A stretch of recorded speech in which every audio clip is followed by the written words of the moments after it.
Well, welcome everyone. I think we're just gonna go ahead and get started. We are the Pinup Pumpkins, for those who do not know. And today we're gonna be talking about Texas Chainsaw, X, and Pearl. So lots of fun stuff there. So I think we should do some summaries first. So if you haven't seen these movies or and you care about not being spoiled, just watch out because I think we're gonna get into some pretty heavy spoilers for all of these. I'm sorry about my glasses; they're very reflective. um, Texas Chainsaw Massacre came out in 1974.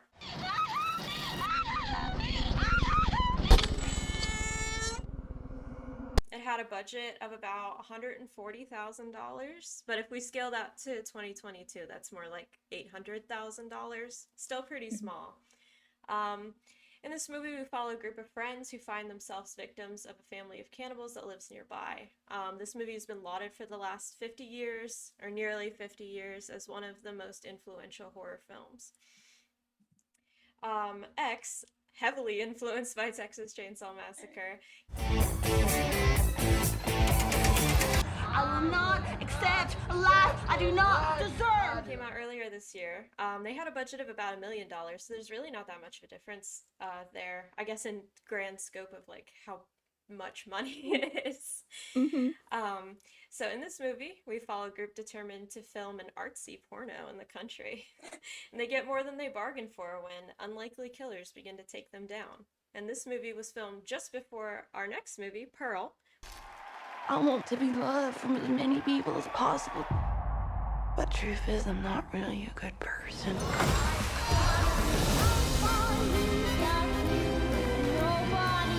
Which just came out last week. Similar to X, it also had a budget of $1 million. So, like I said, all fairly comparable. Pearl serves as an origin story for the title character who first appeared in X. And she's a young woman experiencing isolation due to the Spanish flu and her husband's time in war while she's trying to achieve her dream of becoming a famous dancer. And Pearl was shot immediately after shooting X. So, all basically at the same time. Yeah, So, yeah. very cool. Yeah. Very cool. Yeah, awesome. Thank you. Do you have any trivia questions for us? Not so much. I pretty much laid out my stuff right there. I might have some later though. Okay. Might have some Okay, later. cool. So I think we'll start with Texas Chainsaw because it's just the most iconic and it's the grandfather of slashers, as everyone likes to call it. Yeah. But I think it's important to talk about the social context of what was going on. So it was filmed in 74, I believe, and it takes place in the year before, so 73. Mhm. So it's very much a commentary on the time period. So in the 70s, you have a recession going on. You have the hippie movement. In the beginning of the movie, which I literally watched this morning, Don't worry, I watched it last night, so um, we're good. uh, it begins with like a newscaster saying that there's a outbreak of cholera. I forget Cholera? how to say. Yeah, I I don't don't know, know but either. like some kind of like sickness. Too soon, too soon. Wars, an increase in murders. So before this, it's very casual to hitchhike and people don't think much of it. But as they later find out, picking up a hitchhiker might lead you to your death. Yeah, maybe not So, the best idea. yeah, yep. And it was super controversial when it came out as well. Like, people thought it was too gory. It was actually banned in Europe, I believe, Yeah, for over 30 years it's crazy. because of how gory it was. And that's so strange to think now because we have a whole bunch of slashers that have come out of this, like Halloween and like the mask face killers that is just so essential to horror now. And to think that like that was so brand new. And I went back and I tried to research other movies to be like, no way is this the first one that has like a mass killer and it's like the slasher, you know what I mean? Because it's just so common now, but really there wasn't much of that beforehand, and except for maybe Psycho, but that's still not really, it's still not the same Right. exactly. It's not So, exactly yeah. like the same vein. Mm-hmm. Yeah. Mm-hmm. I think you were saying about it being banned. I'm pretty sure what I read was that it was like given an X rating to start off with, and they Mm-hmm. had to recut it to get that R rating so that they could actually like release it. Yeah, and what's so funny is that it's not even that it doesn't display a huge amount of gore No, either. not Like at all of the all. gore is implied. You know what I mean? And like in terms of a movie, it's really short. Like it's an hour and 30. Oh yeah. And the first half is like exposition, but really we don't really know a whole bunch about the characters. And the second part is like literally Sally running and screaming for 30 minutes. Yes, just nonstop screaming. I was by myself when I watched it and I was like, I'm glad because anybody would be like, what are you doing? But it was great. And I feel like that turn too, like those first couple of kills are so like unceremonious, I guess. Like there's Yeah, no yeah. music, there's no build up that, with slashers these days we're expecting like that suspenseful like, Mm-hmm. violin music or whatever, synth music, where you're just like, oh gosh, it's gonna happen now. Oh gosh, it's gonna happen now. It's gonna happen now. But this, he just walks in and then it's like this guy's dead. And I feel Yeah, like that happens they're for the super first quick. couple. Yeah. And not There's really like given the gravity that you expect out of that kind of kill. And I feel like some of it is part because like we don't know the characters that well. And the mm-hmm. other part of it I think is just the stylistic choice to be like, no, this is what's happening and that's Mm-hmm. it. That's it. Yeah. Yeah, I mean, you see like 2 seconds or like not even a minute of just one girl's on a hook, other guy's getting his arm chainsawed off, and like, and then you just move on, Yeah, and it's that's over. it. Like, there's nothing. There's Yeah. nothing else going on. And I feel like that's almost a little bit scarier, probably even more so than where it's like, oh, we have all these comforts that movie provides us to give us an out where we're like, oh, we have music. I know this is a movie.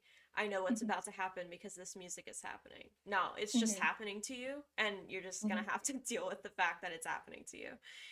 Right, right. And can you imagine like seeing this for the first time back in the 70s and like not expecting that at all? I feel like that is what made it so horrifying because, of course, now we can look back. It's 2022. We have so many slasher films. And like you said, the music, and we're expecting it and we're expecting it to be long and drawn out. But, um, you know, people hadn't seen anything like this before. And it's just bam, bam, bam. There Now you you're running go. for 30 minutes. Yeah. Like, That yeah. and like we've grown to expect like the main character, right? And I feel like Mhm. even though Sally is like the main character, she's kind of not. Right. And she ends up being like what we would say is like a final girl, but not Hmm. in the sense of what we're used to, I don't think. Like it's No. kind of just like she is the last girl to survive, not she is the last girl to survive because she did all this stuff to fight back. She just happened to make it. Hmm. Right. And I think there was another podcast that I was listening to a while ago that said that Sally really isn't like a special character. Like there's no specialness to her, which Mm-mm. we'll get into in X and Pearl because I think that definitely is a bigger theme. But Sally really like, all of them are kind of these main characters because we don't really know a whole lot about them, Mm-hmm. and we don't really get to know much more, and the people that we think would have survived, or would have thought their way out just don't. No. And like you said, it's just pure chance Yeah. that she does. So yeah. I think seeing this in 2022, there were parts where I was like kind of giggling because there's like, when she's running and the truck driver comes out and he's running towards her and then he sees Leatherface and he like turns around and runs away. I was like, oh, this is good. There were also, so there's a really great part where like Leatherface is just like, he sits down and he's like, oh, damn, these people just keep coming into my house and I Yeah. just keep having to kill him. It does And seem then like he's very like inconvenienced by the fact that they're yeah. there. Mhm. And it's so interesting to me that like we pin Leatherface as the main villain, I guess you would say, in this movie because like it's the whole Sawyer family, and really, it seems like the patriarchal figure is kind of having them work and do this together, Right. rather than it's like Leatherface himself that's just like, oh, let me go and murder because I just want to. It's Right. like, It doesn't feel like the rest of the family is like compensating for the fact that Leatherface does murder. It's like, no, they're all doing these things together, and Leatherface's position in this is that he does murder. yep, yep. And I think like we can get into talking about family dynamics of that as well. And like Mhm. you said, he takes on certain roles. Leatherface does, and he has different masks for those roles as Mhm. well. And also, you can look at this movie as just regular slasher, which is kind of how I did when I first like watched. Well, I first watched the 2003 It's one, okay, me but too. Don't worry about um, it. yeah, That didn't happen. It's fine. but going into it, I'm like, okay, like this is just like a really enjoyable like slasher that you're gonna put on with your friends and like watch it. You know what I mean?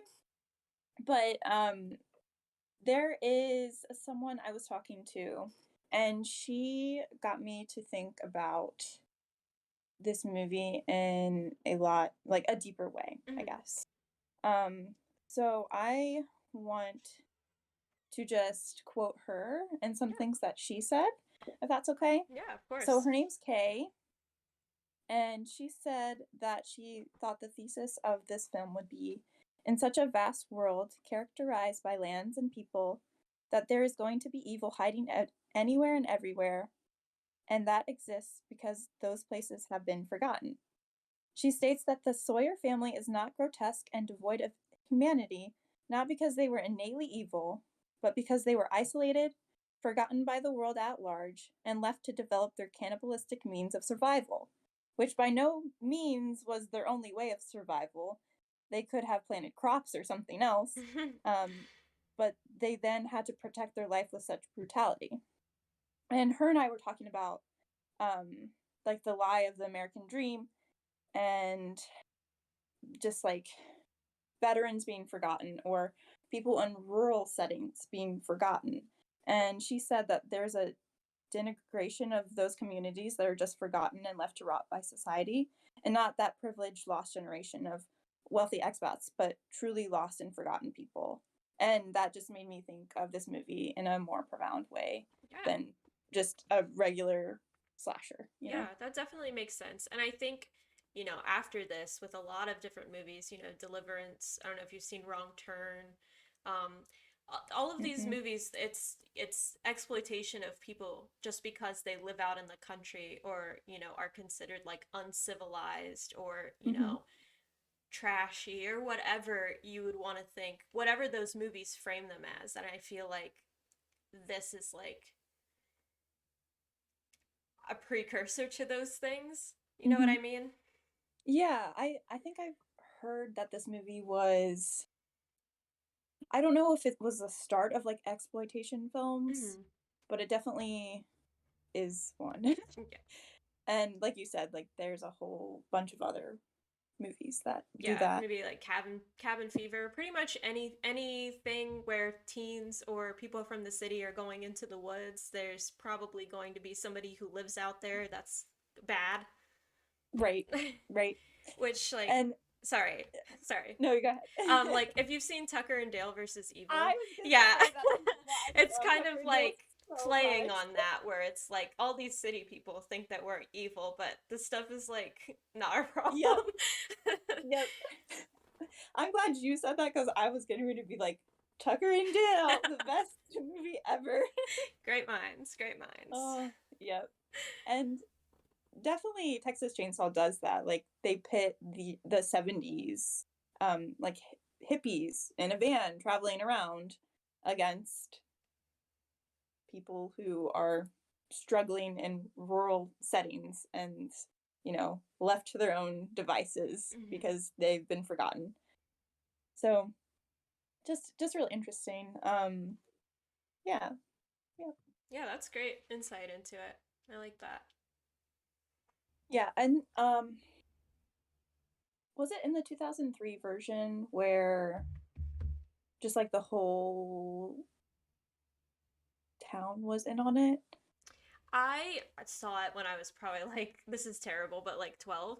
So, Mhm. I'm not totally sure, but I do feel like I remember like everybody she went through to for help was like bringing her back. If I'm wrong, Mhm. I'm sorry. I don't super remember, but I feel like that was the case. Like I don't know that it was just like the family.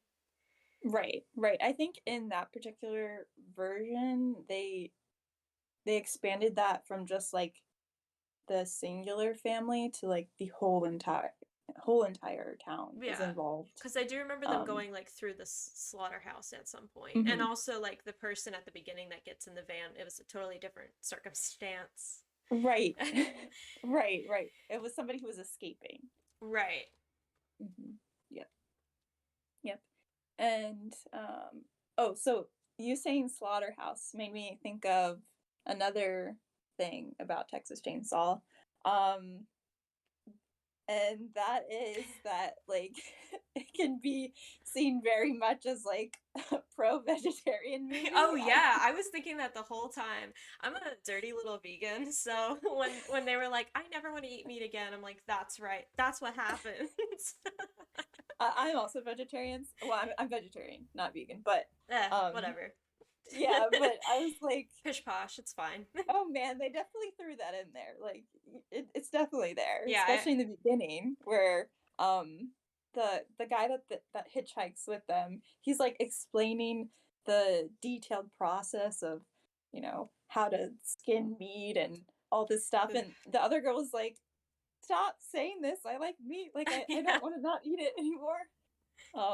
Yeah, so there's definitely a big theme of that. And I think they're like, oh, why is it okay for pigs to be slaughtered and farm animals, but let's turn that around and let's like slaughter humans. Yeah. And how do you like it now? You know Yeah, what I mean? So, definitely the parallel between like mhm, making you address where your food is coming from and the mhm. atrocities that are committed because of that versus being like, people. Yep. Yeah. I'm glad you thought that too. I didn't say it because I was like, I don't want to be I don't want to be that person. But I Oh agree no. with you. Yeah, definitely. And I think like probably during the 70s that Oh yeah, that sentiment would have made sense anyways, definitely. too.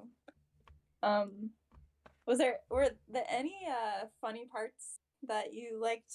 Any more funny parts? Because There were a few moments where Sally was running through like the branches, and it would mhm. do like a wide shot, but it's like when she's like thrashing through, but during some of the wide shots, you could see that it was just like right near her head, and she's like, Yeah, yeah. which made me laugh a little bit. I thought it was because her hair was stuck, Oh, maybe that would but make more sense to me. because I would be like, "Ow!" I was just being a She's hater. running through the branches.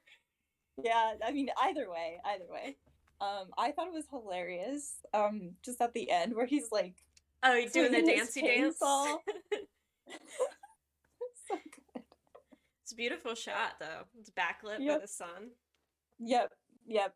And the filming is also nice. I've heard a lot of people say like you can feel the Texas heat.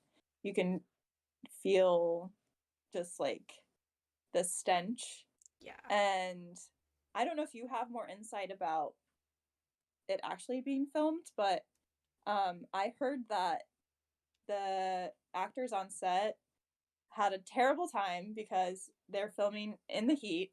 Um, some of the shots, since it was kind of like low budget, they they are in most of them, and like some were kind of dangerous. And I think so you know the part when Sally gets her finger cut? Mm-hmm. That's real. Oh, that's scary. Yeah. They said that they actually had to like cut it because the effects like it didn't look real. And I'm like, "Oh my gosh, I can't imagine." Ugh. So I have a little trivia question for you. Okay. How many chainsaws did they have on set? It's not just one? It is one. It's one. I was seeing if you would say Okay, it's more than one. It's a bad trivia question. But with that one chainsaw, because they only had one, and they wanted the chainsaw to cut things sometimes, they would have to spend like hours like putting the chain back on the chainsaw. And actually, half of the movie, when they're running around with the chainsaw, did have the chain on it. Oh man. Yeah, so apparently, the guy who was playing Leatherface, I'm blanking at the moment, but I guess he fell down with the chainsaw running and like had time to throw it off to the side, and then after that they were like, oh, we can't leave that on there. Yeah, you So would it's a think little you would have. stressful. Yeah. And Yeah. also like from like a props perspective, some of the bones and like apparently quite a bit of them are like actual bones, Hmm. even the human ones, because apparently it was cheaper to get actual real skeletons shipped to them than to get fake plastic ones. This is what I read in an interview with the director. So, not all of them, but like some of them at the very least. So, That's just yeah. beautiful. Yeah, it's bad to hear a little bit. Oh my god. Oh my god. Really just doing what they can with what they have, huh? Literally. Oh man, I had no idea. See, that just makes me like it even more Yeah, though. it's charming in a terrible, gross sort of way. Hmm. And you could definitely not do that Oh no. in today's. Mm-mm. The director could not get away with The amount of doing what he did disclaimers too then. that they would have to It's put very at the 70s end. type of Definitely. movie. For sure. Yeah. Yeah. All All right. right. So, were there any other themes that you wanted to talk about Texas Chainsaw? Um, see, we've talked to Sally as a final girl, that there are family roles and dynamics. So when I was watching it today, and Leatherface had lots of different masks. One of them is a pretty like femme looking mask, Mm-hmm. right? And so I of course went on the rabbit hole of like, is Leatherface a trans character? And I like found a couple articles that said that, you know, Leatherface could be.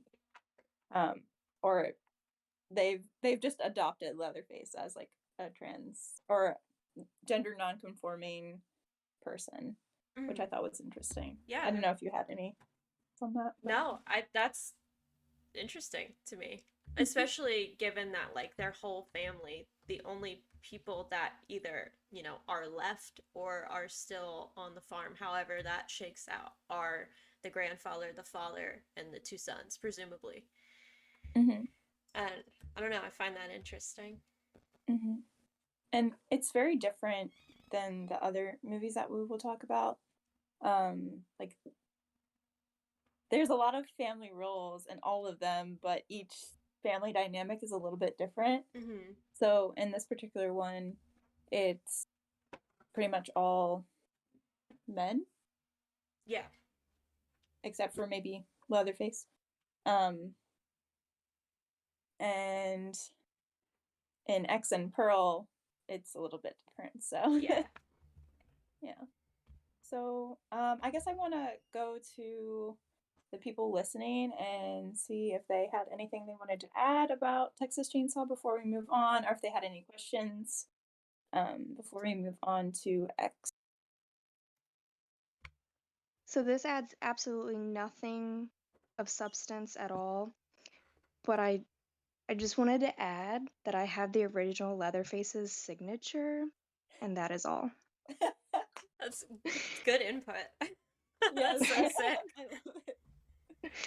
I love it. Didn't your dad meet the actual guy who played Leatherface? Yeah, his name's Gunnar Hansen. Gunnar Hansen. That's Nice, awesome. nice.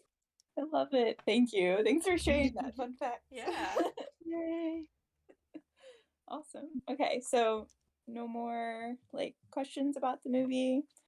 Do we feel insightful? We will then move on to X. Mhm. Right. So X is about people who go to a farmhouse to make a spicy adult film. You're much nicer than I was about it. But the people who own the farm do not know that they are making this spicy adult film. And chaos ensues. Dun dun dun. Dun, dun, dun. Yep. So I want to talk first about the cinematography. I'm going to call it cinematography because I can never say that word right. Yeah, So I'm it's down for it. That's cool. cinnamon from now on. But it is very similar to Texas Chainsaw. Like the house, some of the shots, like the panning. It's similar to both the original, but also the 2003. But I also think like the 2003 version is also pretty similar to the original. So kind of stays in vain, but like the front door, like the screen door. And the steps right there. And the steps right there. It's in a farmhouse. It could all just be the same exact place. Mind you, there is no like chicken bones and people bones and like things hanging everywhere, and you know, it just looks like a nice little normal farmhouse. And the people who are filming the spicy video are at like another guest house that's pretty near the main farmhouse, but a little bit away. And the farmhouse and the guest house is owned by a man and his wonderful wife named Pearl. Lovely lady.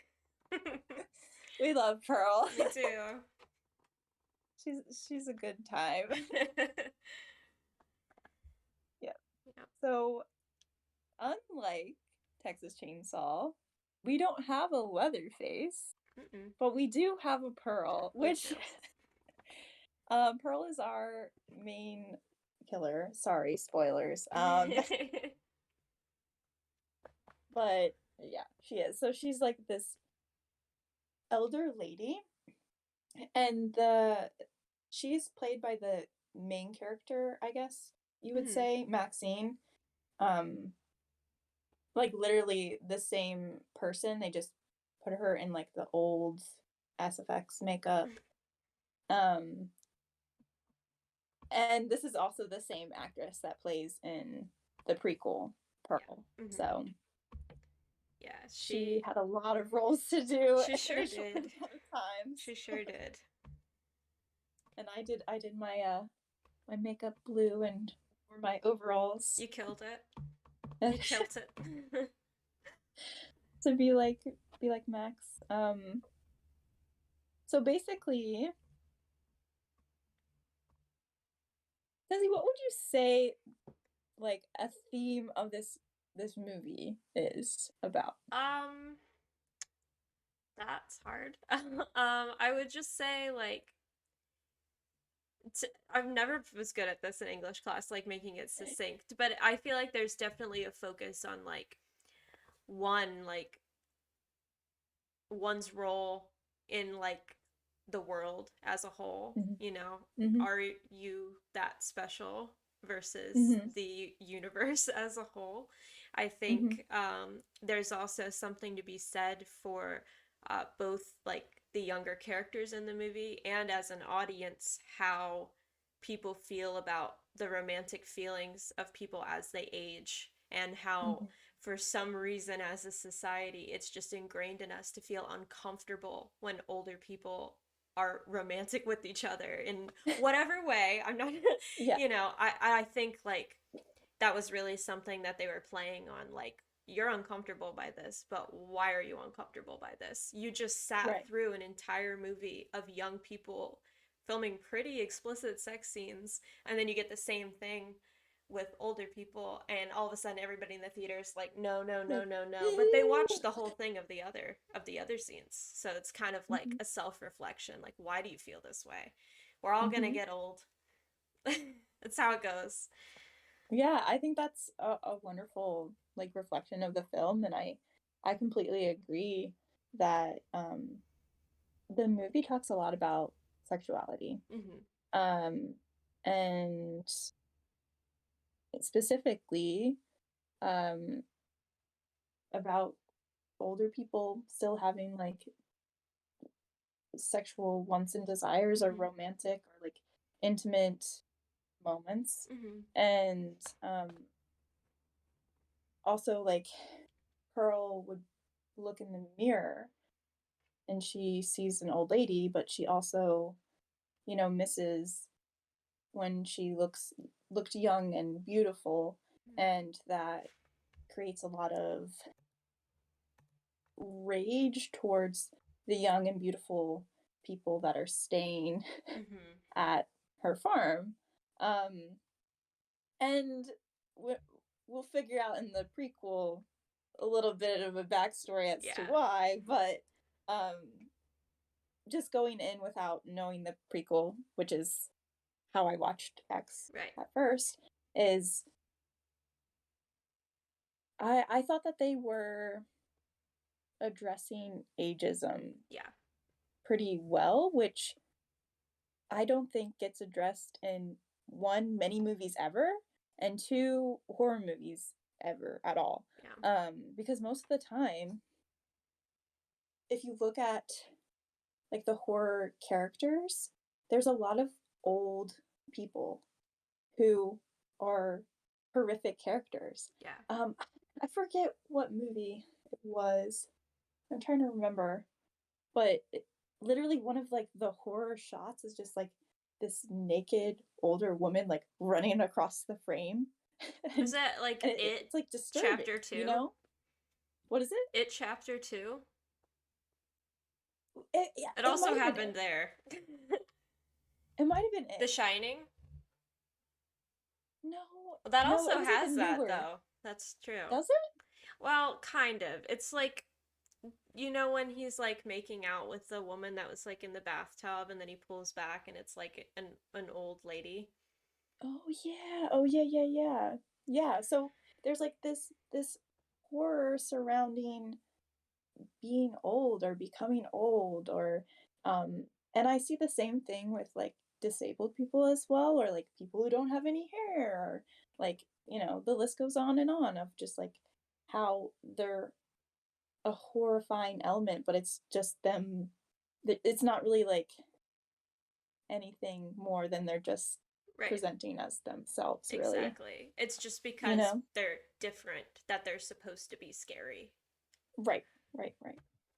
Yeah, yeah. Yeah. So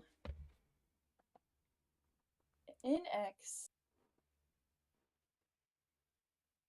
It's hard to think but of where okay, to start. yeah. That being said, even though this movie addresses like ageism and old people having a sex drive and wanting love, blah blah blah blah blah. Pearl does that in a really inappropriate way. Oh yeah, for sure. Not And the way excusable. she does it is creepy. Yeah. It is really creepy. Yes, definitely. I feel like Yeah. everything that she does is definitely from a place of like, there's a reason where it's coming from, and we'll get into Hmm. that, but it's not like acceptable either. Yeah. So, Yeah, it's not. no. And I'm gonna be honest, like when I first watched, I felt really, really bad for her. Yeah. Like I cried. I I know I felt really emotional. Like I felt the pain of her just like wanting someone to look at her like she was beautiful in her old age, Mhm. and her husband wouldn't have sex with her because he has like a heart condition. He's like, I can't, my heart. Um, and later they do, and he actually does die, Yeah. which is just like, man, It's a rough night. it's a rough time. But that being said, he also knows about Pearl's little endeavors where she Yeah. just kills people when she gets like excited, or I don't even know how to explain that, but Yeah. I feel like it's hard having not talked about Pearl yet, but I think there are definitely things like she's not a good person, but Mhm. I think there are things that when she sees it are like what's setting her off. Where Yeah. it's like in a way during X it's like, oh, this is like why? And then after you see Pearl, I feel like it's like still like let's not do this, but also like, oh, I see what like where this is coming from. Mhm. Exactly. That being Yeah. said, do you want to just talk about Pearl so we can get into the connections because it's so hard to do without without it.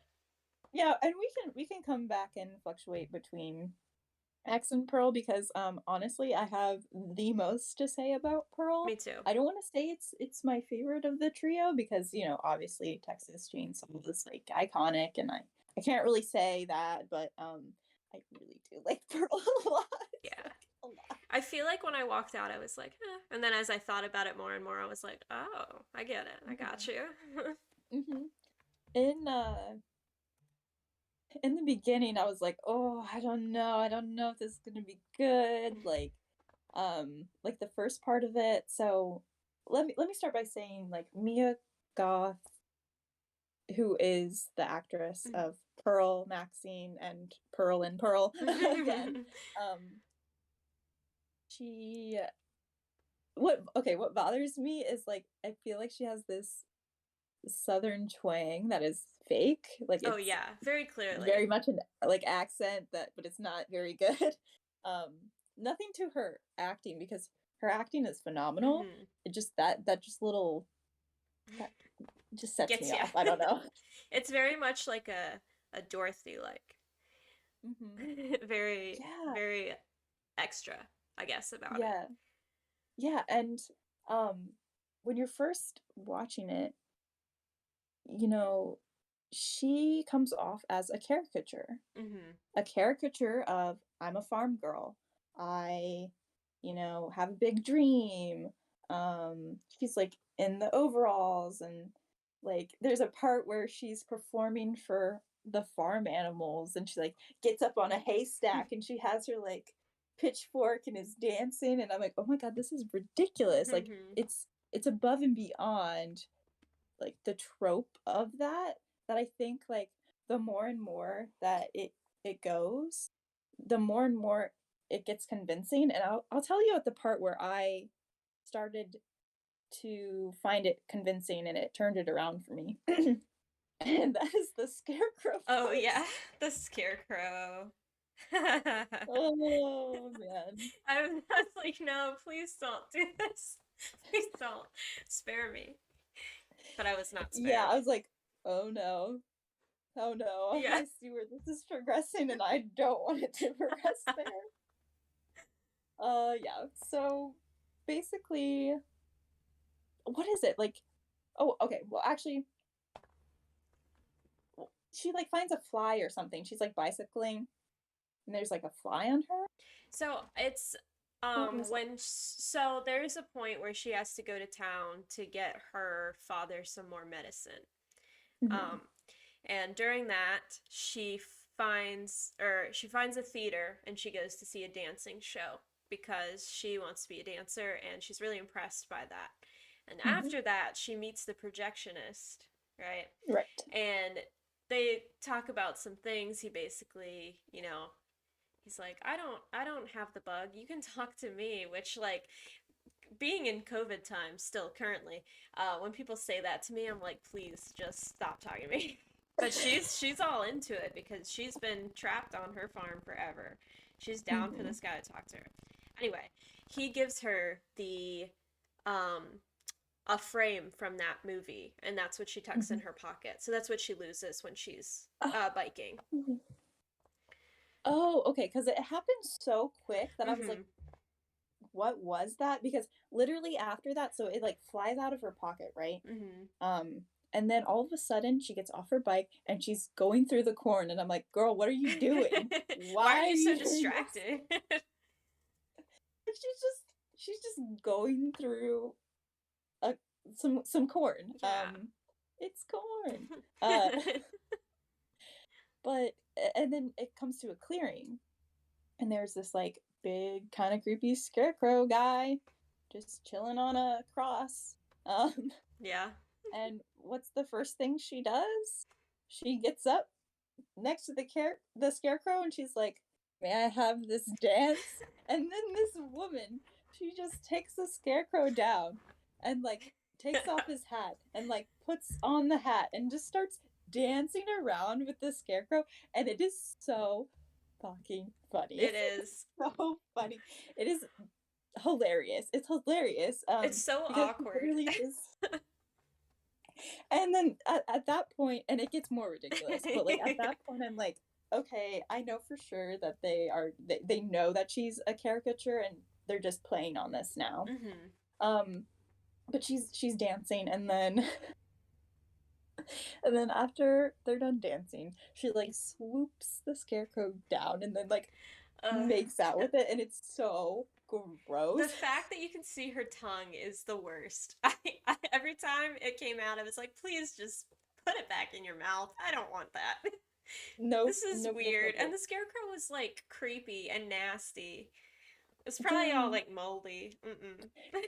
And like you know that like influenza is going on, Yeah, so and like true. so us being in COVID times, like can you imagine just like going to something that looks grimy and disgusting and then just like licking all over it, like Couldn't be me. so gross.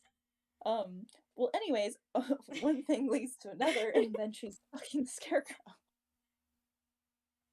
I It's mean, like Dorothy turns spicy. yeah, that was something. I was like, please, no. And then it just kept happening. But And yeah. it's so fake, like it's obviously like Oh performative. yeah. Um, I mean, she is so loud that birds fly away. yeah, So. yeah, and like nothing's even like okay. If you watch it, I'm like nothing is even happening. No. Like, and it's performative, but it also kind of reminded me of X, because when they're in making their movie, it is a performance, and there's one of the girls in X, um, like the guy's like, oh, he's like, no, I'm actually really good, and then she just like starts making noises and being like, see, I can just fake it, Right, yeah, she's um like talking during whatever's going on, and then she's like, oh, we're rolling anyway. exactly. But it was so performative, and like I was like, oh, that's just annoying, and I didn't like that, but then at the same time I'm like, you know what, I feel like Ty West and the cast was like, we're just gonna add a scene and you're gonna dance with a scarecrow and then you're gonna fuck it. Like I did read, because somebody had asked me a goth about that. They were like, was that like a fun day on set? And she was like, I wouldn't say that it was like, that was like fun. She was like, but everything on set is kind of fun because we've already done the hard work by planning it out and like obviously I'm paraphrasing, but we've already done the hard work by planning it out and writing it. So now we're just going to go to set and just kind of like see what happens. And I guess that's what happened. And she didn't say anything bad about it, so I guess she had a good time. Yeah. But yeah, I was like, did we really need to add that? But okay. Yeah. Okay, but I kind of, like, I don't know. I don't know how I'd feel if it wasn't in there now, you know? My theater had like only two other people in it, or two other couples, and so like what was going on, I'm just kind of like, I don't want to be seen right now. I went with like my friend, and I'm like, I'm so sorry. I'm so sorry. But yeah, yep. So that just gives you an idea of how fun this movie is. But anyways, after that,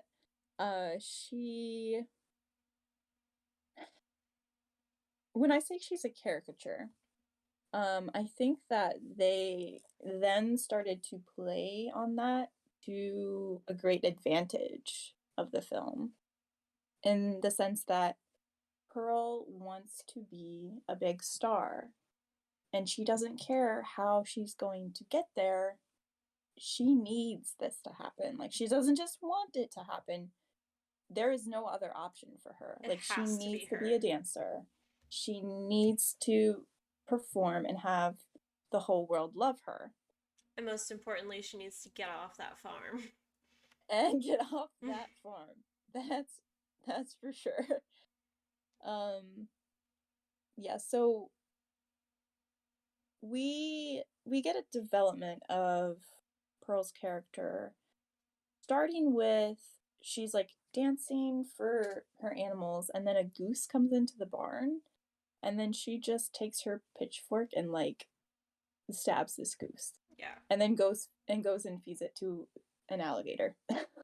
Yeah. So right off the bat, we're like, why? Yeah. And there's no reason. There's no reason why. She's just like, I'm gonna stab this now and feed it to my alligator. I don't know. Yeah. But things get progressively worse and worse. Started as animals, and then it kind of moved on to larger things. Yeah, so let me see here. I guess before we talk about her character development, we should talk about like, the family dynamic and the farm, and why she wants so badly to get off of the farm. So Dizzy, do you have any thoughts on that? Just a little bit. I mean, she lives with her mother and her father, and her mother and her act as her primary caretakers of her father because he's been ill, presumably by the Spanish flu. Did they say that, or I wasn't sure? Yes. Okay. So he, from what I remember from the movie, he became disabled. So he's a disabled man, and he's in a wheelchair, and he cannot speak verbally. But he became disabled after getting influenza, and then that is what, yeah, it's just kind of what happened. I think the mother says that okay during dinner at one point, but yeah, because the father of this family is disabled, they're living on this farm, and the mother is basically taking up the farm duties, like dealing with the crops and things like that, and the daughter Pearl is taking care of the animals mostly, but they have been struggling because times are difficult, and it's just them two out there now, basically, like trying to keep the farm going for their family. Right. And something else to mention is that this story's set in 1918, and the mother is a German immigrant, I believe, as well as the father, because he was in the war, I believe. Maybe. Yeah, maybe not. I don't know. Sure. Don't quote me on that. But Mhm. they came to America, and this is also during a time where like people were struggling for money, I Mhm. believe. Yeah, I believe it's like the Um, very end of World War One, I think. yeah, So, yeah. So that gives you kind of an idea of like they really had to be con conscious of how they're spending their money and the food that they're making and all that sort of thing. And Pearl is careless about her responsibilities and her duties, not in the sense that like, she does do them, um, but she doesn't want to. Anyways, the setting is 1918. They're on a farmhouse. The patriarch is disabled. The mother is kind of taking the form of the patriarch, I guess. And it's a really interesting dynamic in conjunction with Texas Chainsaw because, like I said before, you have all men in that family dynamic, presumably. Um, but then in this one, it's very woman focused. mhm, And there's a lot of women characters mhm, in the film. I think it's mostly focused on them, you know? mhm. There's so much to say. I I don't know know where it's to hard to start. choose what's next. Let's see. Let's just Hmm. Okay, so basically, like we said before, Pearl wants to be a star. There's nothing that is going to stop her. That's what she wants. And this is Mhm. increasingly a point of conflict between her and her mother because Pearl does not want to be on that farm. She doesn't want to be taking care of the animals. She doesn't want to be helping to take care of her father. And she does not care about the well being of the family above the well-being of herself, meaning that she has to leave, she has to be someone, and everyone needs to love her. And her main motivation throughout this whole movie is doing that, trying to be that, and trying to get there no matter what the risks are for anyone, even death. So, um, she meets people on the outside and they're encouraging her to go for her dream, not knowing that what's going to get her there in her mind is going to be the demise of many people. Yes.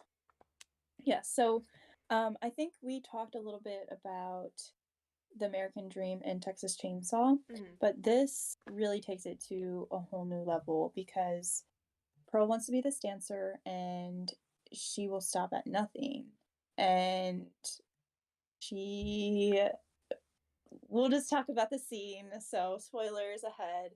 But there's a scene where she comes to dinner, and I want to just say that everything that happens during dinner, which I think is a very like purposeful choice that Ty West did because when you think of dinner, you think of family and like the nuclear family, and that's like the time that you spend together. And they it's like a tradition, and they start each dinner by saying the Lord's Prayer. And then, so when Pearl first went out to go get her father some medicine, um, she came back and she gave the money back. I'm sorry, there's a dog And barking outside my window. If anybody can hear that, I oh apologize. no, you're good. I can't hear it. So, but she came back and the mother saw that she was short 8 cents, and she's like, Pearl, where did this 8 cents go?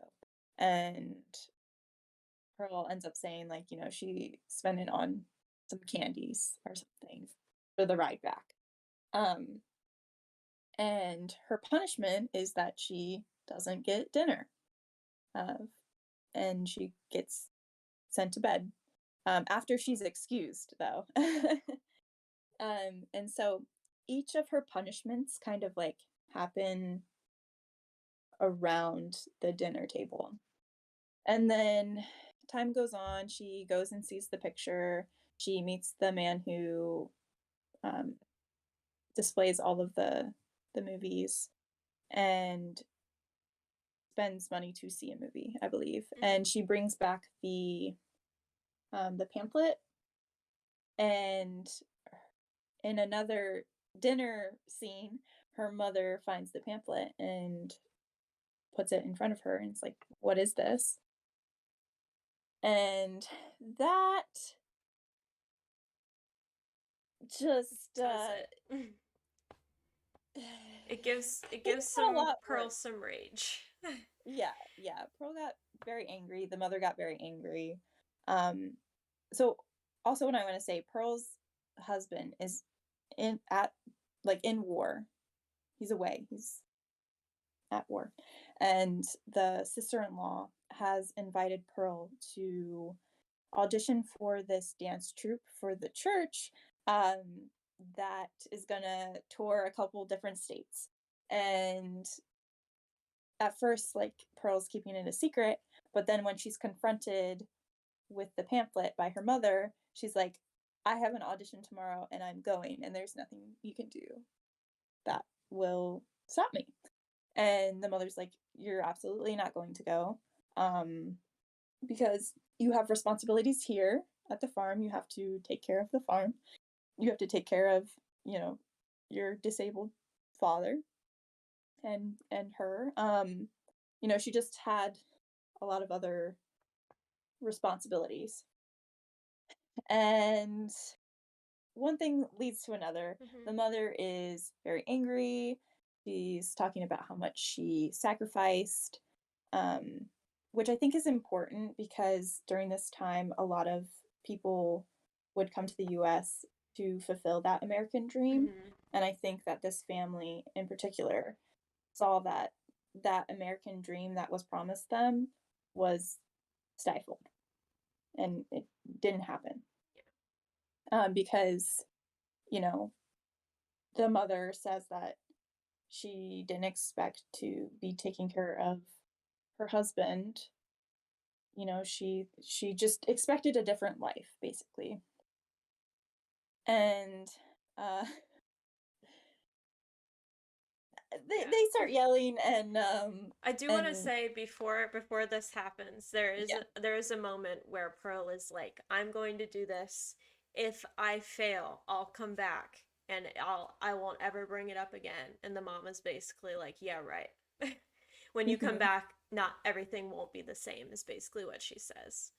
Right. Okay, continue. Right. Yes, and then they get into an altercation, and basically Pearl pushes her into a fire, and then she catches fire, and she burns. And then she's like still alive, but she's very badly burned.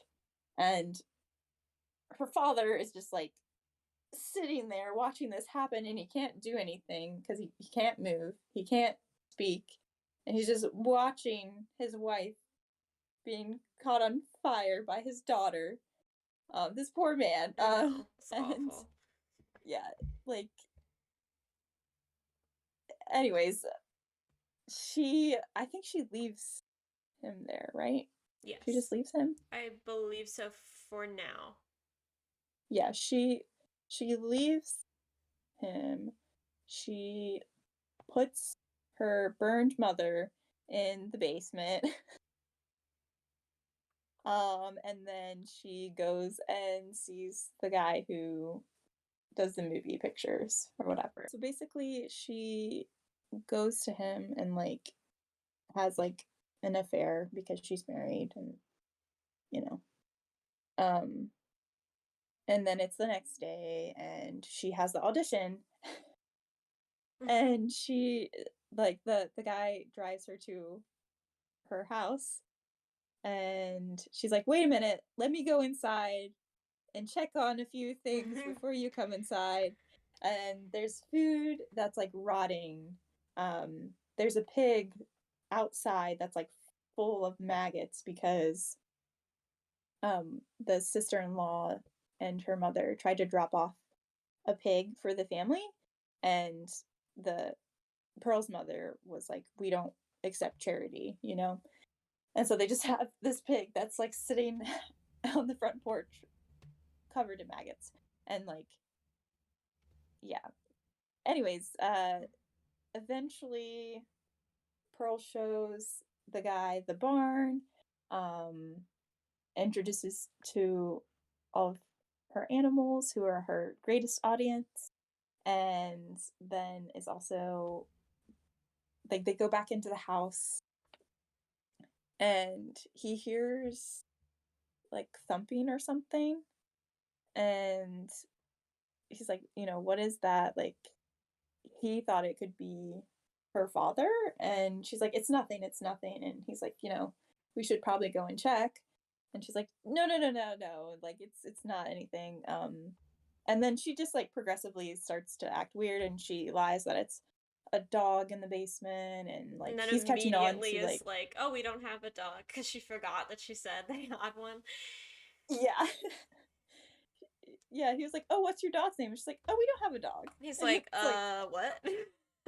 yeah. So then at that point he's like, things are getting kind of weird, you know, like good luck on your rehearsal or like your audition. I'm gonna skedoot out of here. Yeah. See you later. And all of him coming over was under the premise that he was just going to take her and they were gonna leave. Like she was just gonna pack up her things and they were gonna go to Europe or wherever. Like she wasn't gonna worry about her family, she wasn't gonna worry about her husband. She was just gonna leave with this guy. And then he starts freaking out a little bit because she's being very weird and he tries to leave. And this is not okay for Pearl. Oh no. No, Pearl like goes into like a screaming fit. And I give Mia Goth lots of props for all of her roles that she does because she can really convincingly scream. Yes. And but she's like screaming at him. She's asking him like, why isn't she good enough? Like why is he afraid of her, and all these different things. And then he's like, no, like, you know, I really do genuinely wish you luck. I'm just gonna go right now.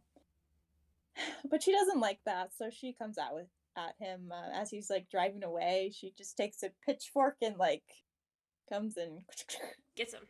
right to the chest and then the face, and yeah, you know, good horror movie fun stuff. Yeah. And he's in his car, so she just goes ahead and pushes the car right into the lake or a pond, whatever, and goes back inside and starts to get ready for her dance audition. But first, she has to take care of some other stuff. So. Yep. Yep. So she. Oh man, there's so much to get into. But basically, she before her audition, she makes sure her mother is dead, and then she kills her disabled father, which is not none of it is great. None of it's great. No. But she like literally she wants this dream, this American dream so bad, and she needs to be famous and to be this dancer that she will kill her family. Yeah. And it's also awful just for because the chance. right. And she sees it as like not like I can't leave you here because you need help and you need somebody to help you. The way she sees it, because she is so self-involved, is I can't feel guilty if I leave you here. Yep. Which is some pretty big insight into how much she is so self-important. And I will go deeply into like disability, like after we get through just like the general kind of like plot of what happens. We can go deeper into each of the themes, but there's so much there. There's so much. So she goes to this dance audition, and she's there with her sister-in-law. Girls are coming in and coming out, you know, pretty quickly, you know, crying. Clearly it wasn't them. It's her sister-in-law's turn up next. She's, very pretty, blonde. She comes from money. They don't really have to work for a living. None of that. And she's too nervous, so she lets Pearl go first. And Pearl performs her heart out. She does the best dance she's ever done, which is what she says. Mhm. There's this whole montage of her dancing. Behind her is like the war, fireworks, bombs going off. She's like a real, I don't know what they used to call them, victory girls or something, maybe. Oh, I'm not I'm not sure. sure, I'm but not sure. the people who, dance for the war and stuff like that. Mhm. Mhm. And she gets through her dance and they're like, I'm sorry, no, you're not good enough. It's just not what we're looking for. And she can't accept this and she's begging them, please, please, like, you can't do this to me. And they're like, we just need somebody who's blonde and all American, and you're not that. And Mhm. this like hurts her so much that she's like screaming help because it is physically hurting her how much she wants this and how much she can't have it. And she, Mhm. leaves, she's sobbing, and while she's going through all of this, her mom, a picture in her mind, I guess, of her mom is one of the judges and basically saying like, you're not good enough, you're not special. Mhm. And then she goes outside and is upset, and presumably during all of this, her sister-in-law has gone and performed, and she's like, it's okay, it's just a church group, it's not a big deal, I'm just gonna take you home. So she takes her Mhm. home. Yeah. She takes her home and um she's trying to be a good sister-in-law, and they go into the kitchen and they have two glasses of milk, which is a connection to X because there's a part where Pearl and Maxine have like some lemonade. So again, it's very much like at this table, you're having a drink, you're having food, this very familiar like conversation mode or Mhm. whatever. Um, and the sister-in-law is like, okay, tell me what's going on. And Pearl's like, I don't feel like I can. Like, there's so much that I want to say. There's so much I want to say to, your brother, my husband, who's at war. And she's like, okay, well, just pretend that I am him and just, practice saying it. And so Pearl does. And she has this very, very long Yeah. monologue I think it's like nine in the minutes. theater. Yeah, it was like very long. Just and it's just focused on her. You don't see the sister-in-law's face. It's just her. And at first it sounds like kind of innocent, and then it kind of gets into like, oh, I've done some things that I wish I didn't. Like at first it started with animals, and then it just like, and just some like red flag stuff that she is saying. Mhm. Um and at the end of it, the sister-in-law is like very freaked out, obviously, but she's trying to hold her composure and not show it. So she's at the other side of the table, and you can see her trying to think, like, how can I cleverly get out of this situation Mhm. without putting myself in danger? And this whole And monologue during it, Pearl is just saying like, I don't feel like I'm like other people. I think something is wrong with me. I don't like it when people look at me like they're scared of me. I need to be this. I've been on this farm my whole life, and my husband was supposed to take me away and then he left me, and I've been here and I'm going to continue to be here, and my dream is dead. And that's kind of how she's going, and basically saying like, I killed my mom, I killed my dad, I killed this guy after I had sex with him. Sorry about that. like And she feels guilt about like the affair, but nothing else. yeah, I feel like it's hitting her where she's like, oh shit, I really did this. Like, this is really my life right now. And she's letting it all out on the sister in law. Sorry, you can continue. I just wanted to add that. Okay. No, yeah, no, that's very, very good. I'm glad you've added that. Um, but yeah, so like the sister-in-law is trying to figure out a way to get out of the situation safely. and you could just tell on her face. Like, I feel like she would do something that a lot of us would. Like, okay, let's like not make Pearl upset because it's just gonna escalate the situation. And she almost does make it. So she like Pearl's like, "Do you think something's wrong with me?" And the sister-in-law's like, "No, no, I don't." Like, and she, just keeps asking her certain questions, and the sister-in-law says all the right answers.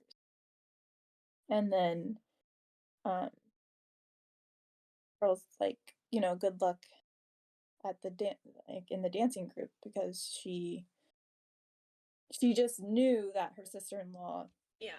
got the role, but the sister-in-law says like, "No, I didn't get the part either." And Pearl's like, "Don't lie to me, like tell me the truth." And I think I'm really not sure actually if the sister-in-law got the part or not. Like, I don't think that she did, Yeah. but I think she just said that she did so she could get away. Yeah. She was like, yeah, And dancing around Texas. Like, she truly does not think this is a big deal at all. She's like, yeah, it's a yeah, church dance group that goes around Texas. Like, cool. yeah, yep. And so she's leaving. She's like, "Okay, I'm gonna go now." And she leaves out the door, and she like closes it very quietly, and she's just walking, and she's walking, and she's walking. And then like Pearl, my eye ad, is in this like bright red dress. And I don't know what it is that triggers it. Do you remember, Desi? What? Why she goes out there? Yeah. I think she's just sitting in there and thinking about, like, she's acting like she's okay with the fact that the sister-in-law got the part, whether she did or didn't. Um, and I think that once she leaves, she's like, oh no, she's not leaving and doing this. If I can't have it, like, she was saying, like, it has to be me, it has to be me. And I think in her head, she's like, if I don't have that part, then she's definitely not getting it because she gets everything she's ever wanted. Hmm. So I think that Right. she's Right. sitting with that and then it's like, oh no, I can't let her go. Yep. So she runs outside, and she grabs an axe that's like right next to the door. Um, and the sister-in-law is like starting to run in her little high heels, and Pearl's like coming after. Um, and you can guess that the sister-in-law obviously trips because nobody cannot trip in a horror film. But and then she gets it straight to the back. Um and then there's this beautiful, and I mean beautiful, montage of just like Pearl like chopping up her body parts. I know that sounds so No, bad, it but like is, the way it's stylized is very beautiful. And it's yeah. really good. Yep. And like I don't know how they filmed that, because like they cut off the head and they cut off the arms, and it looks so clean. Yeah, it does. I do It's so like clean. that in X and Pearl. Obviously, there's CG because we're in 2022 and there has to be, but the use of practical effects for a lot of it was like really good. That's what I want to see. Oh, okay. Yeah, yeah, yeah. I agree. I agree. I think it was very realistic. Yeah. Yeah. Yep. So she's just chopping up her good old uh But old good old body parts. sister-in-law. Yep. And then she goes back to her life at the farm, and she's like, "Well, I promised my mom I would come back Yeah. if I didn't get this role, and that I would be on the farm and she would be right." And Pearl stuck to her promise, and she comes back. And then she takes her deceased mother and father, place them at the dinner table, and then place the pig that's rotting with maggots like as the centerpiece, and it's like has this like nice dinner layout. And then her husband comes home from war and walks through the door, and she's just like, "Hi." And then I'm there's so like glad you're back. 10 minutes. There's 10 minutes of her just staring like And it straight progressively into the gets screen. so painful looking. And then it's done. Yeah. But And then it's I done. do Yep. think it had to have been like weeks to months that before he came back, between her setting the table and then, because the new food that she put out with the pig was also starting to get really moldy. So they Right. had to have been Right. sitting there for like weeks before he even Yeah. got back. Mm-hmm. So, Yeah. you know, I Yeah. think she saw, once that dance didn't go well and she didn't get that part, I think everything crumbled in her, where she sees a mirror of herself and she's like, "Oh no, what have I done?" Not that she regrets Mm-hmm. any of it, but just like, my life's not going to be the same, and like she said, like, all this suffering was for nothing, because Yes. everyone suffered because of you, and you didn't even get the thing that you wanted. So Mm-hmm. now we're at this Yep. place. And I Yep. thought, as soon as it ended, I was like, what are his actions after this? Is he afraid Yep. of her? Does he care so much for her that he's willing to adjust his life to be what she needs it to be? Because they're going to be on the farm forever anyway. So does all he need to do is keep people away? Like, how does the next, like, 60 years go? I have no idea, but they leave you to fill in the blanks because during X, he's there with her Yeah. and he knows what happened in the past. He knows about her killing sprees and like he when she does it in X, he helps her with it, or like Yeah. helps her cover it up, And or it like seems like make they sure. had done it before, maybe many times, with people staying there. And Oh yeah. from what it seems like to me, like, having seen Pearl now, thinking about X, like, things make more sense, because her whole life, right, she's sexually repressed in some Mm-hmm. way. She feels like she is other than. She is, like, chained to this life on the farm for like her whole life, like, 80 years or whatever, and she had to give up on her dream. And then there's this group of young people coming in onto her property, the place that she has been stuck for 80 years. And Mm-hmm. they are starting something with a girl, that looks just like her or whatever, with similar things, and they discuss their dreams. And Mm-hmm. she's seeing this girl that has the same dream as her be the star of a movie and have her dream, and see what she can't have is playing out right in front of her. And she can't even have her husband at this point because, health issues or whatever. And, I you can imagine, like, having seen her early life and how badly she wanted to get out then, how bad that must feel for her to have to see that on her own property in the place that she's never left.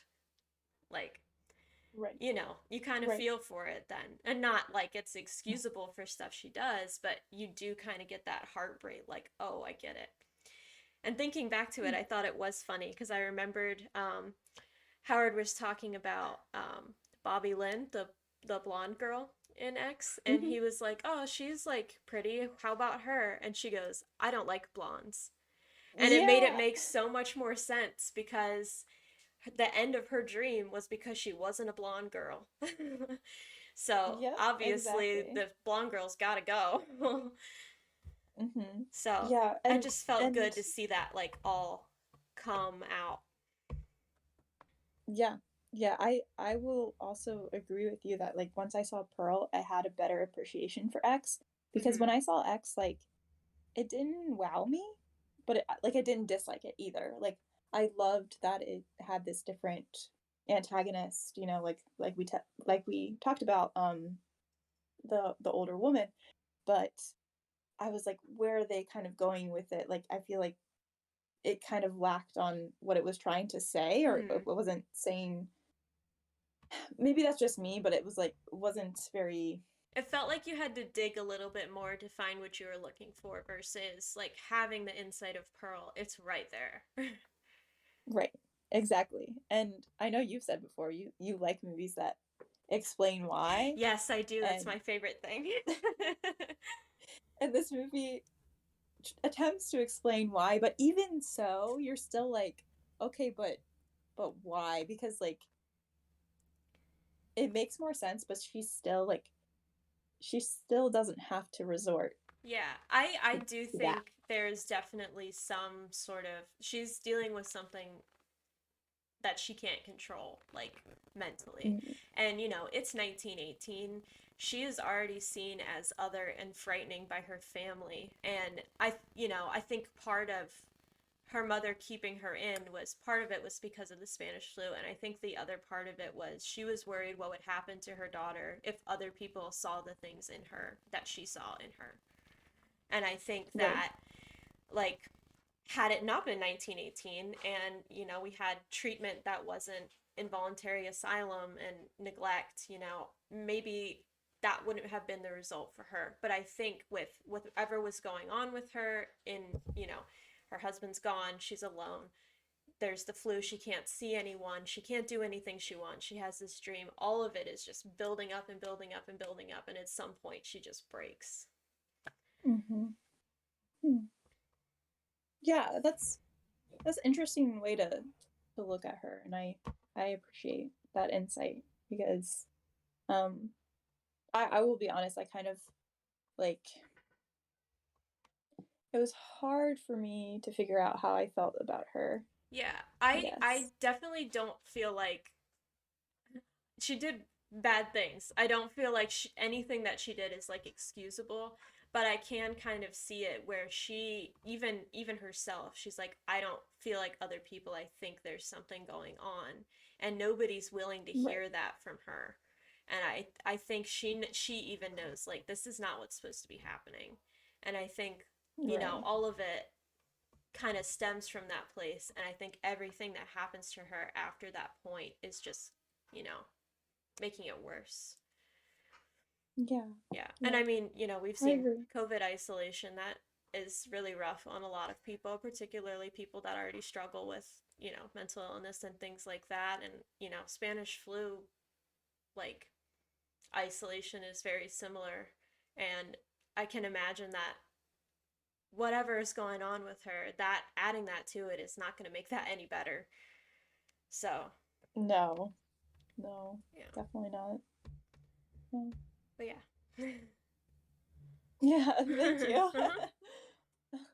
That's awesome. All right, so I think we are gonna now that we have like the general thoughts about her and about the plot, I think we can get into a little bit deeper themes. Mhm. Which one should we do first? I think you should talk about disability because you have a lot on that, and I've Disability. kind of talked Okay. about the themes that I think are in here already. So I think you should go. Right. Okay. Yeah, so I guess to like sort of piggyback on that, like I didn't really I am trying to stay weary of describing Pearl Yeah, in a that's fair. particular way. That's fair. Um especially as it like relates to mental health because like I don't know. I'm not a therapist, and like two, I don't want to like I don't know. I just don't want to go there, I guess. Yeah, We'll just that's say. fine. I just, Um I don't want to like say it's anything. It seemed like, never mind. I won't speak anymore on oh no. No, it. I think that's I don't think that's like a wrong way Yeah, to I don't look at think her. that it's the I cause. personally Yeah, I just think that mhm. it could have contributed to things. Oh yeah. Oh yeah, And the way that other definitely. No, people like I portrayed her agree. made it that way. like Yeah, other people I seeing her agree. and treating her away. Hmm. Yeah, and like you said, in 1918, there wasn't really very many resources. And to piggyback on that, I'm not going to talk about Pearl per se, Mhm. in that way, but I will address the disability that is very outright about her father. Um, so one thing I dislike seeing in movies is the trope that caring for a disabled person is a burden, and that is that is like a trope, and or I don't know if it's in a lot of movies, but like I feel like people in real life kind of have um that sense, because I know for some disabled people they feel like a burden, Hmm. whether it's to their family, to their society, or like, whatever, a lot of internalized ableism and stuff like that. But on the other side is like, I also recognize that being a carer isn't the easiest job, especially if you didn't really sign up to be a carer. Um, and you don't have resources outside of yourself. So, like, you don't have an in home nurse, or you don't have like a community that helps you, or you don't have someone like, you know what I mean? Like, you just don't have support in a certain way. So I'm not saying that that's not easy, and the Pearl's mother like didn't expect to be caretaking her for her husband. But something that bothers me that she says is that um they're talking at the table, and she's like, I didn't expect this life. I expected to be a wife to my husband, not a mother to him. And I'm like, Yeah. um, because a lot of times disabled people are like infantilized, Hmm. and but that's just another whole like trope of like them being mothered or have to be mothered. And I feel like, I don't know, the other stuff that the movie says about disability, I think that it's progressive. I like it airs on the side of progressive, because I think when they show those moments, it's more of like not exploiting that, but like just showing that that's like some people's ideas about it.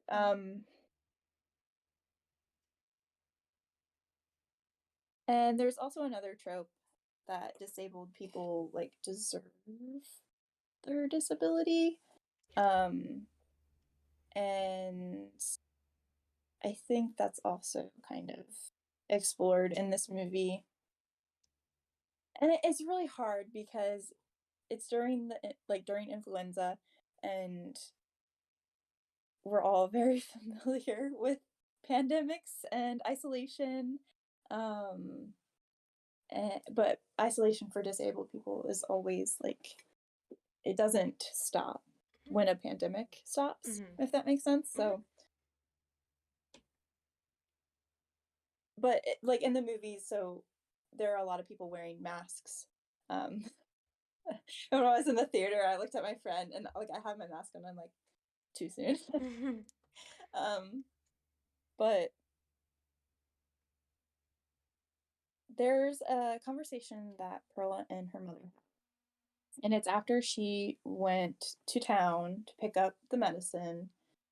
Pearl is kind of careless in the sense that she's not really like wearing a mask, and she's like stopping at a movie. And not to say that she can't enjoy these things, right?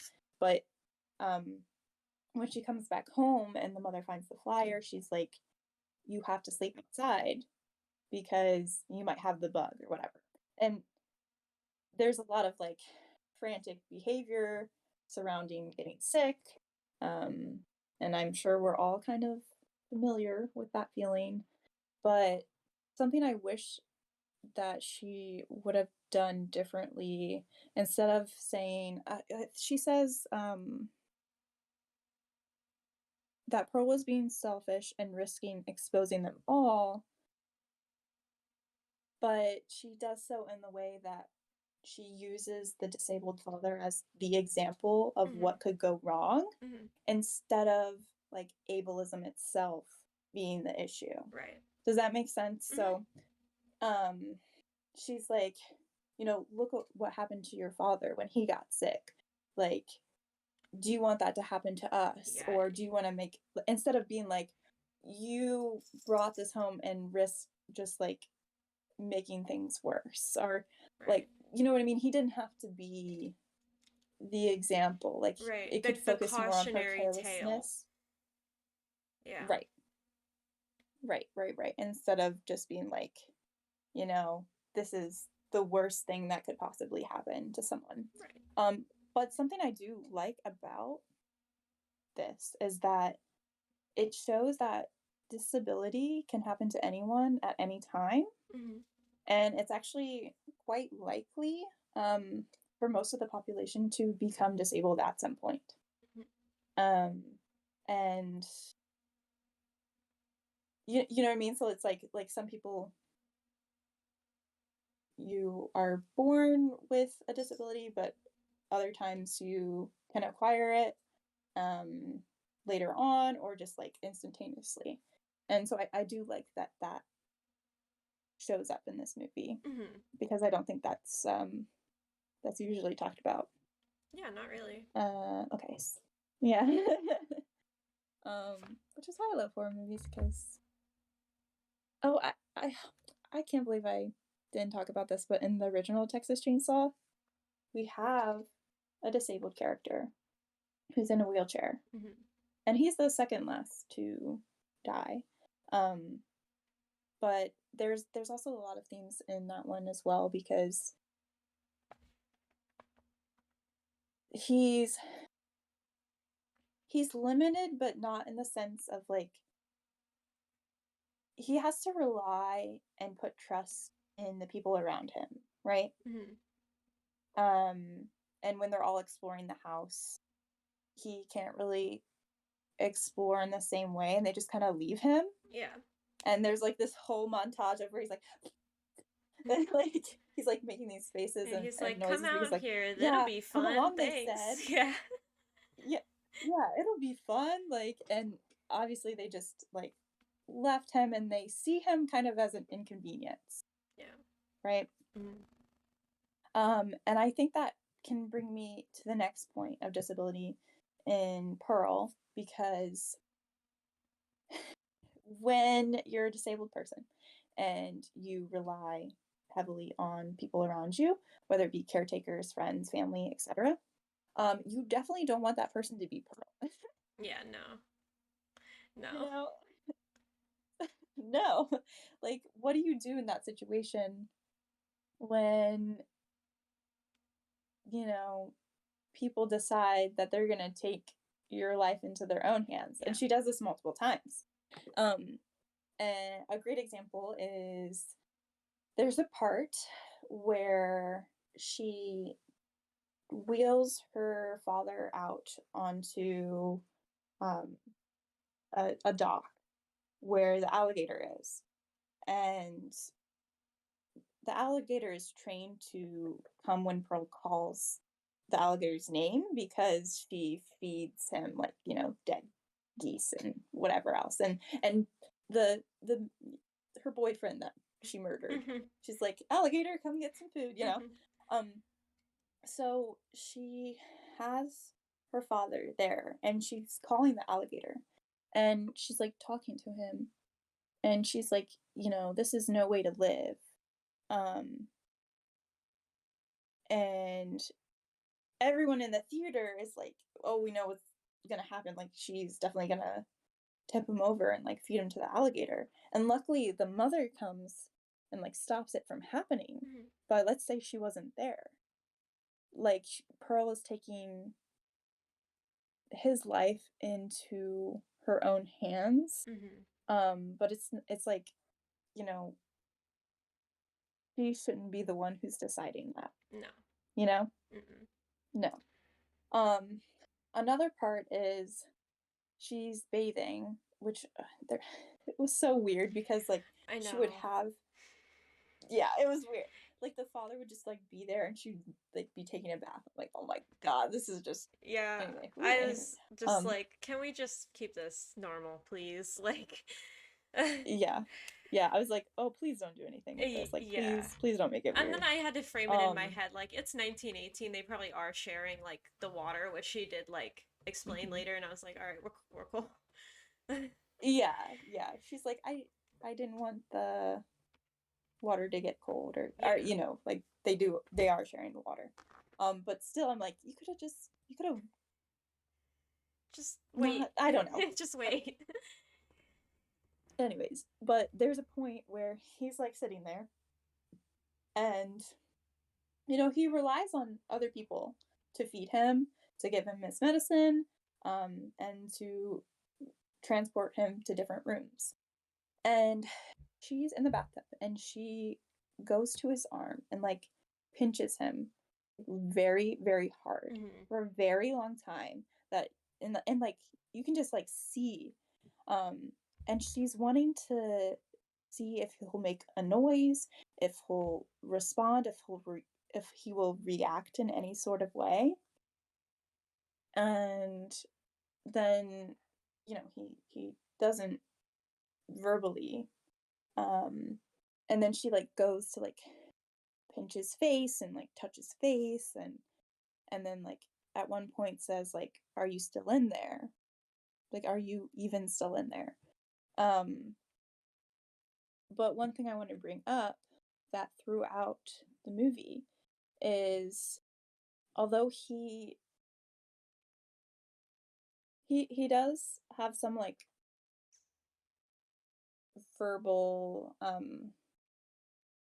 communication, but it's not like words. Yeah. And it's not often. But you can definitely tell in his facial expressions. Yeah, his so eyes, he can't move his for face, sure. but his eyes, you can see when he's so scared. Like there's fear in his eyes. And then like at the end, when she decides to put it in her own hands to, you know, murder him, that he cries. He cries. And so us as viewers, we know, you know, we know that like he is still himself. And I think that's what makes it so much worse. Yeah. Yeah, I don't know. It just, yeah, there was a lot. There's a lot she's about taking advantage of a very important position and role that she has in an extremely like negative way. Right. And another like thing to add is like both the mom and her saw her disabled father as like a obstacle. Yeah. Into getting what she wanted. You know what I mean? Yeah. It was for both of them. It was, well, this is happening, so now I can't do what I want, which sucks. Yep. Yeah. So. Yeah. Yeah, those were some movies. I think that's most of what I wanted to say about the disability aspect of Pearl.